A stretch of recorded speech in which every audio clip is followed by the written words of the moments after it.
તો જૂનાગઢ જિલ્લાના કેશોદમાં વેરાવળ હરિદ્વાર સ્પેશિયલ ટ્રેનને સ્ટોપેજ આપવા માંગ ઉઠી છે। કેશોદ નગરપાલિકાના પ્રમુખ પ્રતિભા દેવળિયાએ કેન્દ્રીય મંત્રી મનસુખ માંડવિયાને પત્ર લખી ટ્રેનને કેશોદ રેલવે સ્ટેશન પર રોકવાની રજૂઆત કરી। એ ગ્રેડ રેલવે સ્ટેશન હોવાના કારણે કેશોદ શહેર અને આસપાસના 4 તાલુકાના હજારો મુસાફરોને તેનો સીધો લાભ મળશે। ઉપરાંત 400 કરોડના ખર્ચે બની રહેલા કેશોદ એરપોર્ટને વર્ષ 2027માં શરૂ કરવા ની યોજના હોવાથી ટ્રેન સ્ટોપેજ અને પ્રવાસન સ્થાનિકના વિકાસને પણ નવી ગતિ મળશે।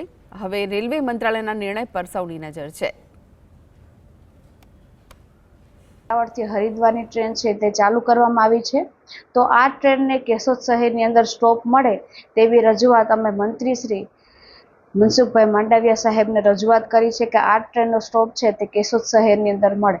કેશોદ શહેરની અંદર આ ટ્રેનનો સ્ટોપ મળવાથી ઘણા બધા ફાયદા થાય છે, જેમ કે શહેરની અંદર છે કે હરિદ્વાર જવા માટે વેરાવળથી કે કેશોદથી